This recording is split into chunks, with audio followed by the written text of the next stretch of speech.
Alex O'Connor, known as Cosmic Skeptic, is a well-known atheist YouTuber who critiques Christianity and often appeals to L. Schellenberg's divine hiddenness argument. He claims that if God were real, God would make his existence unmistakably obvious to every person.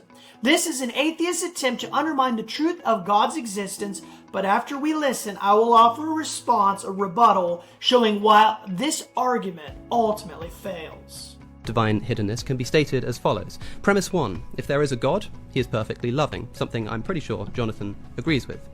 Premise 2. If a perfectly loving God exists, non-resistant non-belief does not occur. Premise 3. Non-resistant non-belief does occur. 4.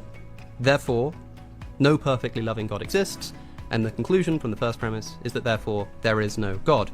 A loving God, like the Christian God, would surely not refute any willing person from developing a relationship with him, and so if somebody is truly non-resistant and open to receiving God's grace, we should expect them to receive it. Thus, Schellenberg's assertion that if God exists, then non-resistant non-belief does not exist. The question, then, is there such a thing as non-resistant non-belief, a non-resistant non-believer? To which all I can really say is nice to meet you. The last time I debated Jonathan a number of years ago, when I was just a few months out of being a teenager, I said that even if I found Christianity to be true, I still wouldn't want to worship the God that it promotes. I now, since then, have realized how irrational and self-defeating this assertion is, and stand before you today as an example of a non-resistant non-believer.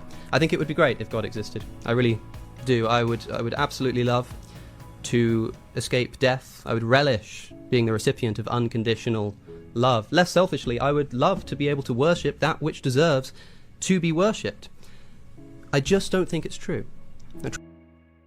So Schellenberg's hiddenness argument is faulty because it rests on this unwarranted assumption that a perfectly loving God is obligated to make his existence unambiguously evident to every person at every moment, as though divine knowledge and divine love requires one person to hover over one another and immediately supply answers before the other person has the opportunity to think, learn, or respond freely. This assumes that acquiring belief is the highest aim of divine love, when in classical theism, the aim is relationship. And relationship requires freedom, trust, and inner transformation, conditions that cannot be produced through evidential overwhelm. So if God rendered his existence empirically undeniable, like placing an obviously unnatural phenomenon in constant view or producing an audible command, a voice on command, belief would cease to be a genuine relational response and instead become a psychologically coerced reaction, similar to a person who agrees to something only because they're placed under undeniable pressure.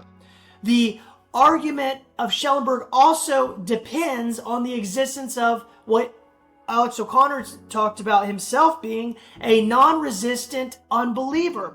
Yet resistance to God can operate in subtle, unrecognized, or volitional ways, much like a person who claims to seek truth while simultaneously avoiding anything that might require self-surrender, moral accountability, or a change in personal autonomy. Like someone who says they want help in medicine, but they refuse to take their prescriptions and listen to their physicians and doctors.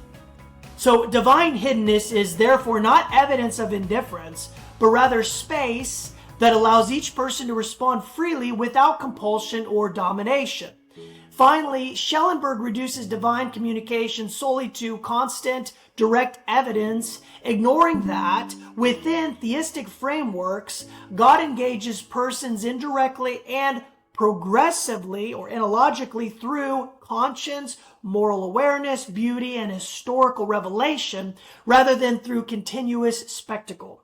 So, in conclusion, divine hiddenness is not a defect in divine love, but a logical, necessary condition for uncoerced relationship, genuine freedom, and meaningful spiritual growth. This is the Christian worldview. If you have any other questions, please visit my website at conformtojesus.com. Thank you so much for listening.